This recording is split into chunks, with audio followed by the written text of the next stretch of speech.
Hello everyone from Glasgow, Scotland. This is Cusina Domenico and it's our first day here in the UK. UK ba ba to? Diba? And we are traveling to the Isle of Skye, Appaway North, and we'll be driving like 5 hours travel. So non-stop pa tayo. In 100 yards, turn So right. mag-stop lang and kami then pag left. magutom. Sightseeing. So kakaalis lang po namin po ng aming area. So ayun, 5 hours of driving daw ito. Now turn left. So mga Osinas, samahan niyo po ako sa ating biyahe, sa ating sightseeing Now turn left. in the UK. Okay. Punta kami ng bundok, mga akyat kami ng bundok. So hopefully makarating kami noon mamaya. Tapos bukas mamumundok kami. Tutulog kami sa taas ng bundok. Actually kahit hindi po sa taas ng bundok, nakakatulog na ako. In 200 yards, Tapos leave the roundabout at the next second day exit. magano kami, mag-rampage yung Leave at the second yung trail biking. So abangan nyo kung paano tayo exit. Now leave the roundabout. mag-trail mga Osinas. Kung marunong pa ba tayo magpatalo ng bisikleta sa bundok, papakita ko sa inyo yung view namin dinaanan. Nasa countryside pala kami dumaan, so ibig sabihin hindi siya expressway, sa provincial area, sa countryside. So pakita ko sa inyo yung mga views mga Osinas. Yan, isn't it different kaysa sa Pilipinas? So napaka-green po ng both left and right ng highway, kalsada. Sa Pilipinas green din naman, pero ito kasi parang ang ganda. Dyan malamig siya. So maraming bundok kasi dito mga Osinas, kaya yun daw yung aming ngayon. Countryside siya pero parang expressway din,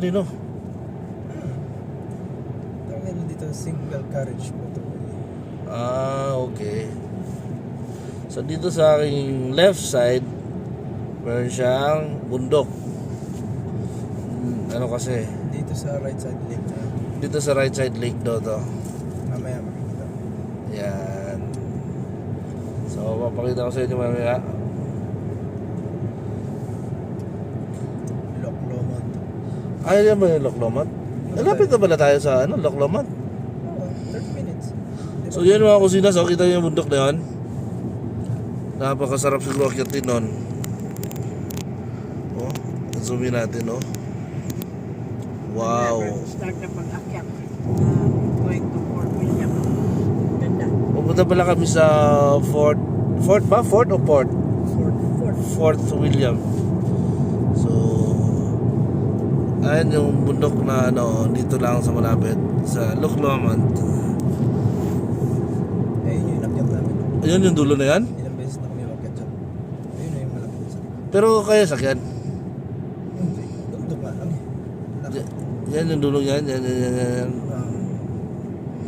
Yan yung dulo daw po ng bundok yung mga Osinas. Yan, nakyat na ng kapatid ko at saka yung mga tropas niya. Pero sa bakyatin din.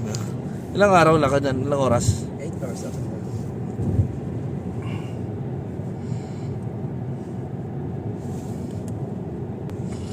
Ang ganda talaga ng mga view,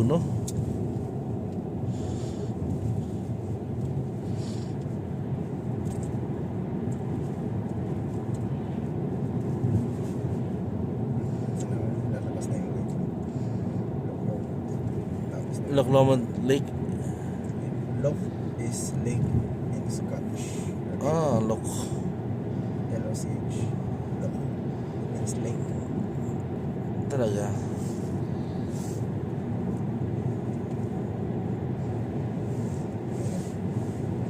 So, may mga hayop kaya dyan? Mga bear? Walang bear dito.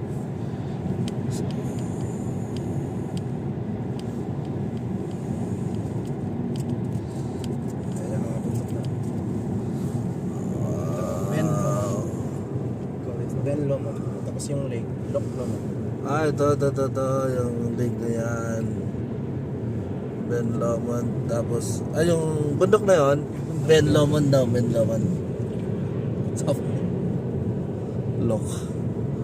Lake no, parang dagat lang siya talaga, no? Pero lake pala. Longest lake. Sa Qatar.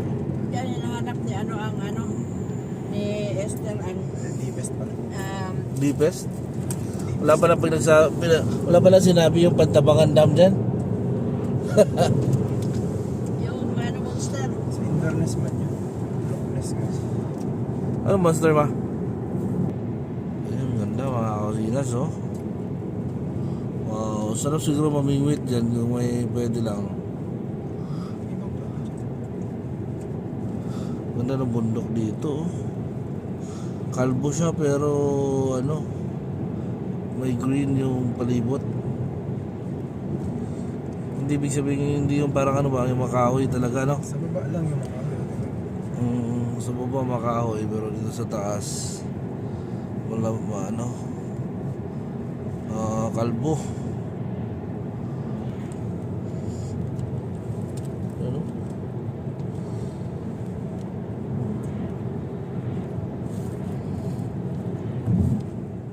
Countryside. Yan o, sarap dyan. Oh my G. Kung dito lang ako, naakyat ko na siguro yung mga yan. Ano?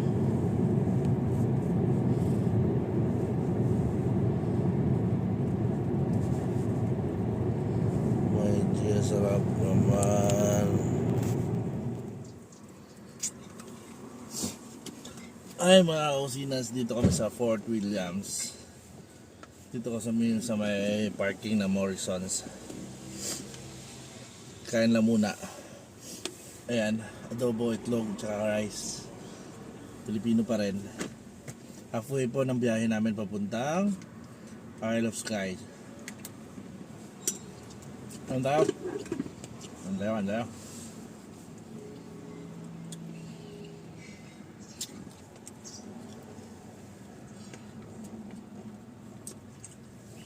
Ano ba ng itlog? Kasi na yan. Ito palang area na ito mga kusinas. Ano siya? Parang stopover area ng mga nag-hike, mga bumabiyahe. Ito sa Nevis na. Ha? Nevis Range. Pupunta Nevis Range daw. Saan? Diyan sa taas? So dyan tayo? Sunod. Kalahati pa kami ng biyahe namin. Layo. 3 days kami doon mga kusina sa Isle of Skye. So, 3 nights and 3 days. Nabalik na naman ang Glasgow. Tubok lang. 3 days trip. 2 days trip. 3 days ba tayo doon, ma?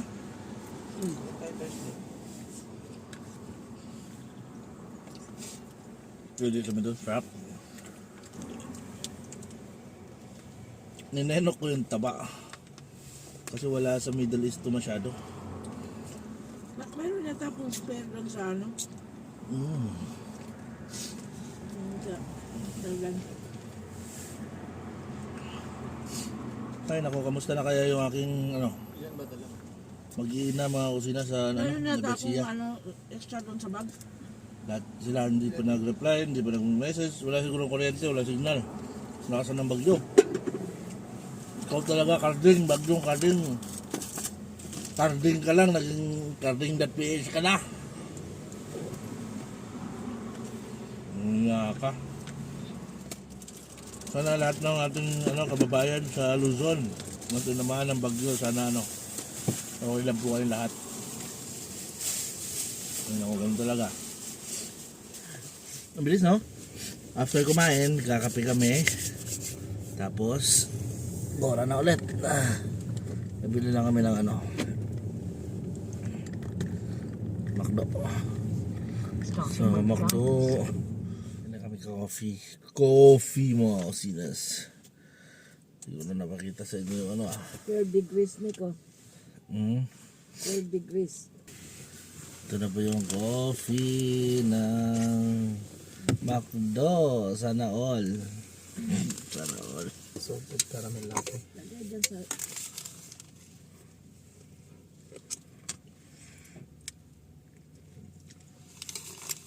Wing foilings. Right. Salted caramel latte. Pait. Ang pagising eh. Pero sarap. Alam mo yung ano? Turkish. Turkish coffee. Sarap. Salted caramel latte daw. Ano na ako nun salted caramel latte. Latte. Ayan o, yun o. Dito lang sa may train station dito sa ano? Sa Fort Williams. Ano pa rin? Mga bundok. Malibutan ng bundok. Pero ang ganda. Pero walang airport dito, di ba? Ha? Ayan o. Ayan. So, yan mga kusinas. Update na lang kayo mamaya ulit. Pag ano, pag saan kami makarating, stop over. Okay? Yeah. Yo mga kusinas, dito kami sa taas ng bundok. Mag-stop lang kami kasi magpi-picture taking daw kami. Diyan no, kita nyo ba yan? Yan no. Yan. Kita nyo ba yan yung view na yan? So masarap magmotor dito.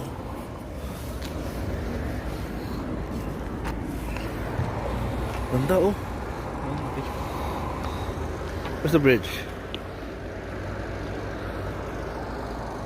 Oh. Sa ano? Picture, picture. Oh, ganda. Ang ganda. Ang ganda mga kusinas dito. Sarap dito mag ano sana oh. Mag nature cooking sana dito kung pwede, kaso parang huwalin tayo eh. Papakita ko sa inyo mga kusinas yung palibot ng bundok. Maganda. Yun ang aming bundok. Kita nyo ba yan mga kusinas? Oh my G. Napakaganda. Lakas makaano rito.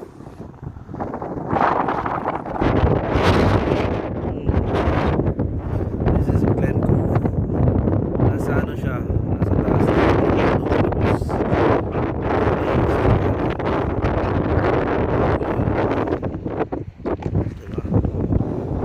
Tapos ito yung yan. Doon yung mga bike, lakad sila ng bundok, punta doon sa lake, kung saan mamaya na lang ulit at kami ay babiyahe na rin. We still have 3 hours more to go para makarating doon sa ano, Isle of Skye. So Isles of Skye, Isle of Skye sa yun. Medyo malayo-layo yun at samahan niyo po kami. Sa magandang hapon po sa inyo lahat. Ngayon nandito na po kami sa Fort Williams, dito sa may commando ano, statue ng mga commandos. Papakita ko lang sa inyo mga kusinas ha. Ayan yung statue. So yung palibot niya ha. Ang ganda diba?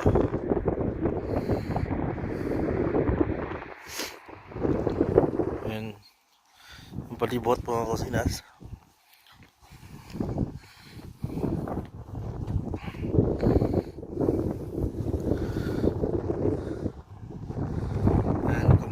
Statue dito sa Fort Williams. Kasi sinasabi in memory of the officers and men of the commandos who died. Yan, ganda. Ito pala yung mga kusinas, yung training ground ng mga commandos na ano dati sa during World War II. So, yan. Sama na po tayo mga kusinas.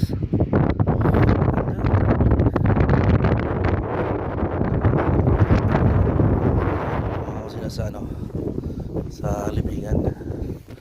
May mga libingan daw dito. Hindi daw, kasi talagang may libingan dito. Libingan dito ng mga ano, na gustong buhay sa gera. Yan. Commando Squadron.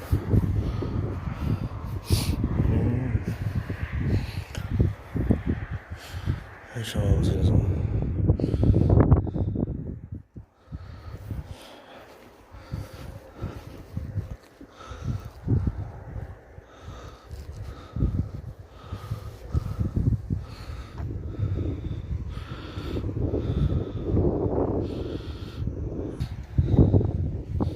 So yan. Ito yung mga ano. Parang ano. Ano tawag ng mga to?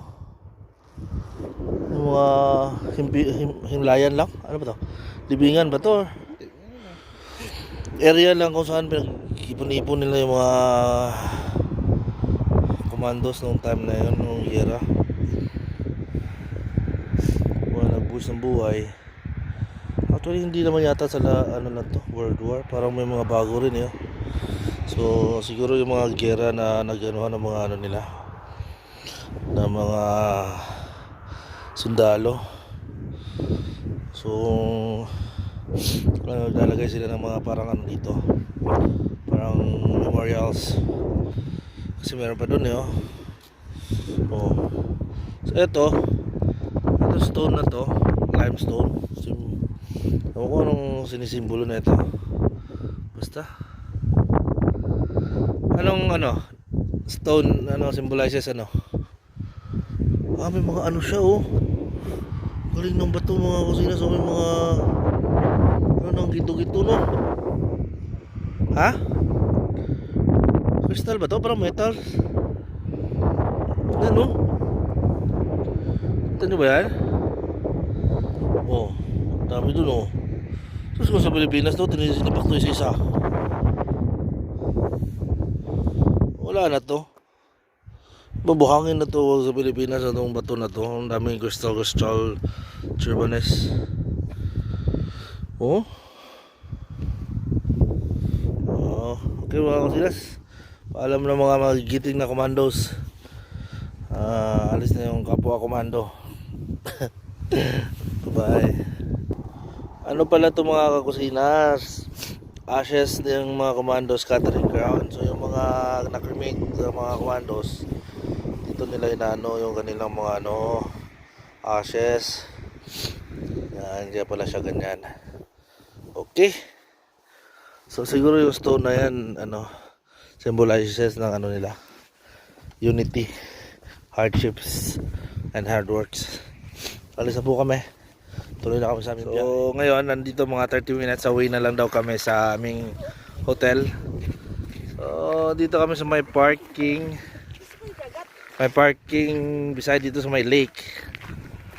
Nakihilang kami dito sa nature. Kamusta naman yun, di ba? Ayan yung lake mga kasinas sa baba. Ayan. So malapit na kami. Mga minutes na lang. 30 minutes na lang daw. Ayon kay TomTom, ang aming road guide na si TomTom. Ayan, so kita-kita tayo doon mga kasinas. At alamin natin ano meron doon. Actually bukas naghabol lang kami ngayon kasi doon lang kami matutulog. Tapos bukas maaga kami kasi pupunta kami doon sa Isle of Skye